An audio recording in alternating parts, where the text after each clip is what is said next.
Right ముస్లింల 4% రిజర్వేషన్లపై YCP అసత్య ప్రచారాలు చేస్తుంది అని శాసన మండలి మాజీ చైర్మన్ ఎంఏ షరీఫ్ మండిపడ్డారు. కర్నూలులో జరిగిన 44, 45, 46 వార్డుల ఆత్మీయ సమావేశంలో టీడీపీ అభ్యర్థి టీజీ భారత్ తో కలిసి ఆయన పాల్గొన్నారు. వాజ్పేయి హయాంతో పాటు మోదీ హయాంలో సైతం టీడీపీ ఎన్డీఏలో భాగస్వామిగా ఉంది అని తెలిపారు. ఇక ముస్లింలకు తెలుగుదేశం పార్టీ ఎప్పుడు అండగా ఉంది అన్నారు. వైసీపీ 5 ఏళ్ల పాలనలో ప్రజలపై ఖర్చుల భారం పెరిగిపోయింది అని టీజీ భారత్ మండిపడ్డారు. 45 ఏళ్లుగా కర్నూలులో ఉంటూ ప్రజాసేవ చేస్తున్నాము అని, ఎమ్మెల్యేగా ఒక్క అవకాశం ఇస్తే తన పనితీరు తెలుస్తోంది అన్నారు. ఇక కర్నూలుకు పరిశ్రమలు తీసుకొచ్చి నగరం రూపురేఖలు మారుస్తాను అని టీజీ భారత్ హామీ ఇచ్చారు. బాధలు కష్టాలు అన్ని తెలుసుకున్నా నేను.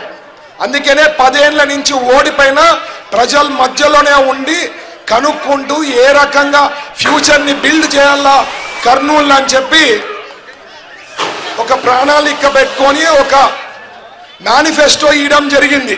6 గ్యారంటీలు నెక్స్ట్ 5 ఏళ్లలో చేస్తానని చెప్పి మాట ఇచ్చి ముందుకొచ్చినా నేను ఇది చేస్తాను అని ముందుకొచ్చిన నాయకుడిని నేను.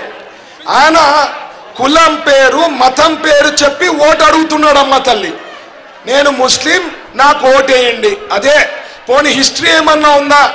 ప్రీవియస్గా ఏమీ లేదు. నాకు హిస్టరీ 45 ఏళ్ల పైనుంచి సేవ చేసిన కుటుంబం అమ్మ మేము. 45 ఏళ్ల నుంచి.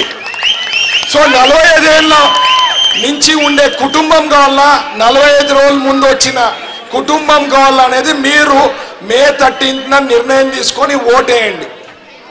ఎందుకంటే బాధలు కష్టాలు అన్నీ మాకు తెలుసు, ఎందుకంటే చూసా నేను. సో నాకు ఆశీర్వాదం ఇచ్చి నాకు సపోర్ట్ చేస్తే ఫ్యూచర్ డెవలప్ చేసేదానికి అవకాశం ఉంటుంది. స్మార్ట్ సిటీ చేస్తా, రియల్ స్మార్ట్ సిటీ చేస్తాను తల్లి నేను.